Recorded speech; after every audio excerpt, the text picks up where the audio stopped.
یہ تبلیغ جماعت والے، ان کے علماء دیوبند، ہمارا ان سے اختلاف کہاں ہے؟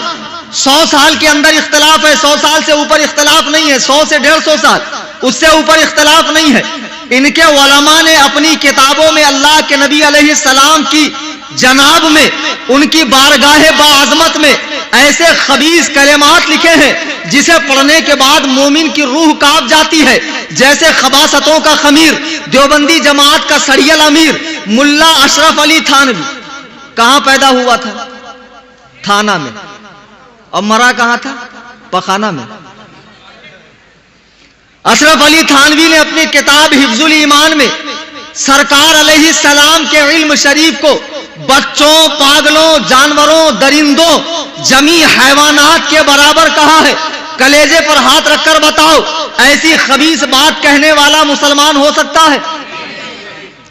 دیکھو مدینہ شریف میں اللہ کے رسول علیہ السلام مسجد نبوی میں بیٹھے ہیں، صحابہ کرام کا ہجوم ہے، صحابہ بیٹھے ہوئے ہیں، ایک اعرابی اللہ کے نبی کی بارگاہ میں آتا ہے، ایک بدو اللہ کے نبی کی بارگاہ میں آتا ہے، کہتا ہے اللہ کے رسول میرا اونٹ گم ہو گیا ہے، یہ بتائیے میرا اونٹ کہاں ہے؟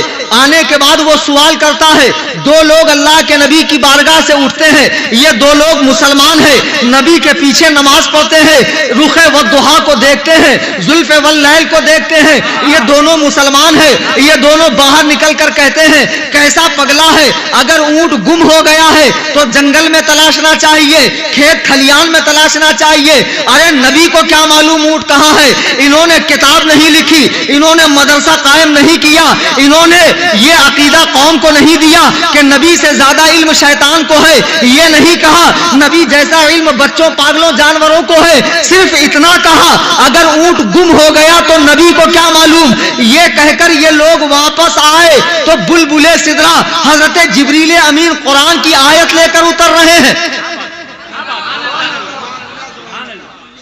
قرآن کی آیت لے کر اتر رہے ہیں۔ اللہ کے نبی نے ان سے پوچھا یہ بتاؤ یہاں سے جانے کے بعد تم کیا کہہ رہے تھے؟ وہ کہتے ہیں اللہ کے رسول راستہ کٹنے کے لیے ہم لوگ ہنسی مذاق کر رہے تھے۔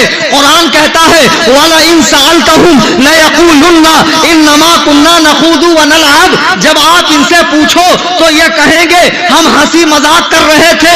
قُلْ أَبِاللَّهِ وَآيَاتِهِ وَرَسُولِهِ كُنتُمْ تَسْتَهْزِئُونَ، تم فرماؤ کیا اللہ، اس کے رسول اور اس کی آیتوں سے مذاق کرتے ہو؟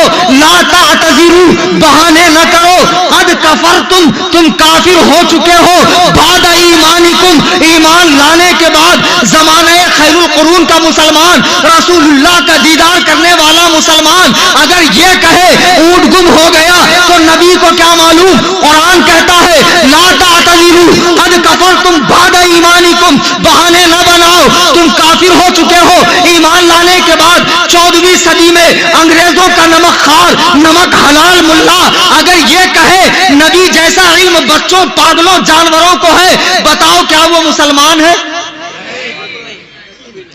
پیچھے والوں کا اس مسئلے میں کچھ اختلاف ہے کہ بھیا؟ ہو سکتا ہے یہاں بھی محقق لوگ بیٹھے ہوں، آج کل بڑے